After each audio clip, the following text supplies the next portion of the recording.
মাসের সদকা মানে জাকাতুল ফিতরা হচ্ছে 1 সা।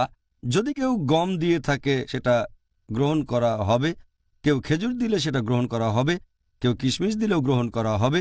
এইসব খাবারের কথা হাদিসে বলা হয়েছে। তবে এক কথায় আমরা বুঝতে পারছি এটা হবে খাবার। ভালো হয় যদি শস্যকণা হিসেবে দেন। আর এই প্রশ্নটার ব্যাপারে যদি বলতে হয় যে এখানে টাকা দেওয়া যেতে পারে কি না, এ ব্যাপারে সবাই একমত যে এটা হবে খাবার। অন্য কিছু দিতে পারবেন না, টাকা দিতে পারবেন না, গরিব মানুষকে জামা কাপড় দিতে পারবেন না, অথবা কোনো ফার্নিচার। এমনিতে দান করতে চাইলে আপনি এগুলো দিতে পারেন। তবে যদি জাকাতুল ফিতরা হিসেবে দিতে চান তাহলে খাবার হিসেবেই সেটা দিতে হবে। আর স্পষ্ট করে হাদিসে বলা হয়েছে, এই হাদিসটা আমি আগেও বলেছি, যে দিতে হবে ঈদুল ফিতরের নামাজের আগে।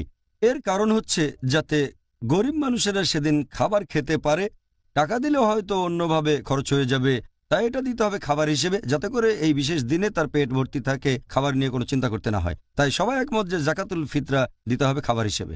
আপনি টাকা হিসেবে ফিতরা দিতে পারেন দায়িত্ববান কারো কাছে বা কোনো দাতব্য প্রতিষ্ঠানে, যারা বলে এই টাকা দিয়ে আমরা খাবার কিনব আর গরিব আর অভাবগ্রস্তদের দেব। তবে যখন গরিব মানুষ পাবে তখন সে পাবে খাবার হিসেবে। আমি জানি কিছু লোক বলেন জাকাতুল ফিতরা হিসেবে গরিব মানুষকে টাকা দেওয়া যায়, তবে এরকম কথা কোনো হাদিসেই বলা হয়নি। একটা মতামত দিচ্ছেন কোনো হাদিসের ভিত্তি ছাড়া, কোনো সুন্নার ভিত্তি ছাড়া, এটার অনুমতি নেই।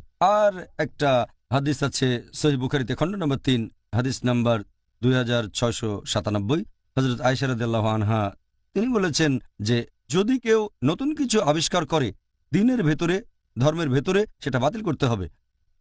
আরও একটা হাদিস আছে সহিহ মুসলিমে, খণ্ড নম্বর 3, হাদিস নাম্বার 4267। প্রিয় নবী মুহাম্মদ সাল্লাল্লাহু আলাইহি ওয়াসাল্লাম বলেছেন, যদি কেউ ইসলাম ধর্মে নতুন কিছু নিয়ে আসে সেটা বাতিল করতে হবে, তাহলে ধর্মে নতুন কিছু চালু করার কোনো অনুমতি নেই। জাকাতুল ফিতরা দিতে হবে খাবার হিসেবে, সেটাই হাদিসে বলা হয়েছে। টাকা অথবা অন্য কোনো মাধ্যমে দিলে হবে না। সাধারণ সদকা হিসেবে সেগুলো দিতে পারেন, তবে জাকাতুল ফিতরা দিতে হবে খাবার হিসেবে। অনেকে যুক্তি দেখায় যে আমাদের নবীর আমলে টাকা পয়সার খুব একটা প্রচলন ছিল না, তাই জাকাতুল ফিতরা হিসেবে টাকা পয়সা দেওয়া হয়নি, তবে এখন দিতে পারি। এরা একটা জিনিস বুঝতে পারে না যে আমাদের নবীর আমলে আর সাহাবীগণের আমলে মুদ্রা ছিল দিরহাম, তারপর দিনার ছিল, টাকা ছিল। তখন হয়তো কাগজের নোট ছিল না, কিন্তু টাকা তো ছিল।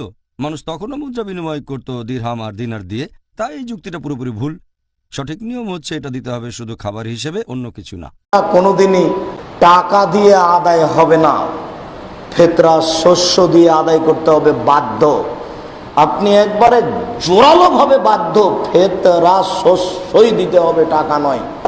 সারা পৃথিবীর মানুষ যদি টাকা দেয়, সারা পৃথিবীর মানুষই গুনাহগার।